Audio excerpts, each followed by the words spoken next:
handled all of this very differently later on, but at the time, I was still learning what it means to be a publisher, and I wanted to avoid confrontation.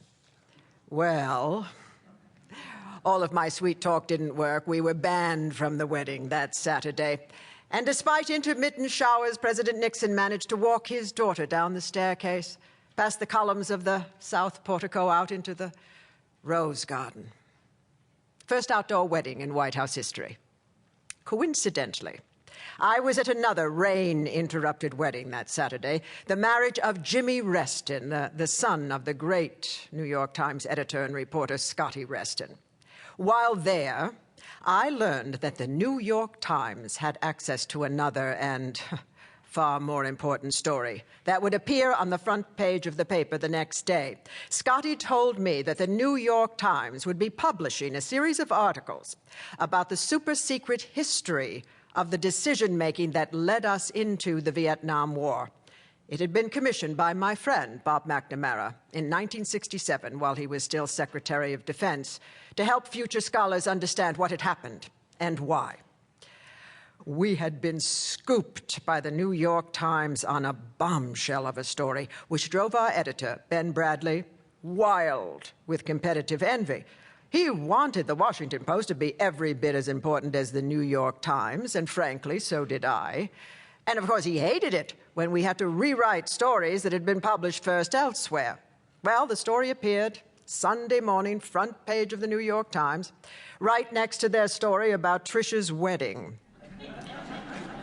Ben was mortified, even more so the following day when the next installment appeared in what promised to be a blockbuster multi-part series.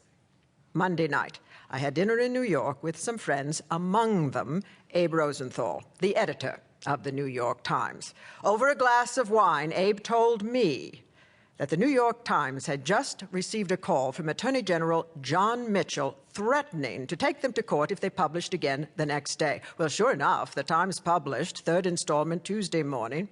And as we, at the Post, continued to play catch-up, we were almost as angry as the folks in the White House.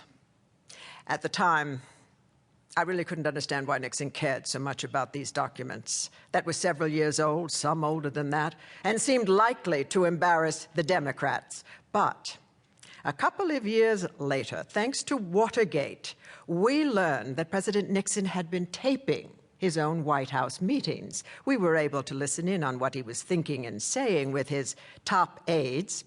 We could even listen in on a conversation in the Oval Office between President Nixon over lunch, June 15th, 1971, with Attorney General John Mitchell. Well, John, I hope you had some time off, that they didn't bother you to death with Kent State and all that. Did you do any fishing? We fished, and we went out in the boat with BB a couple of times. Oh, good, good, fine, fine. I'd like some consomme. Would you like some consomme? Yeah, I'd love some. So it was absolutely great. The weather was wonderful. Yeah, I wish we were as lucky. Goddamn weather over Hanoi. Skies are like chop suey. Damn it, if you know any prayers, say 'em. Because we need some clear bombing weather. The bastards have never been bombed like they're going to be bombed this time, but you've got to have the weather. Well, is the weather still bad? No, it isn't all that bad. Goddamn Air Force won't fly. Air Force isn't worth a fiddler's fuck. I mean, these cocksuckers, they won't fly. Are the Navy pilots as bad? No, they're better, but they're all under this one command that's all screwed up. Weather will clear up. It's bound to. And when it does, we'll give them hell. And there are a lot of brave guys, John, you've got to say. I mean, these POWs, these poor guys who got shot down, they're over there starving on that damned rice. How's your consomme? Quite good, thank you.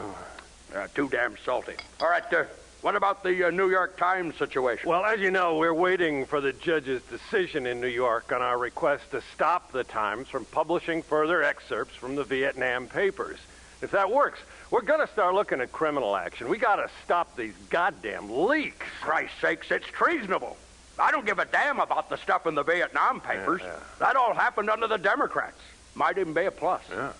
But it makes my blood boil to have the goddamn newspapers printing stolen government documents. It's an outrage. We've got to ferret out those leakers, too. They are the lowest vermin. Let's get this guy.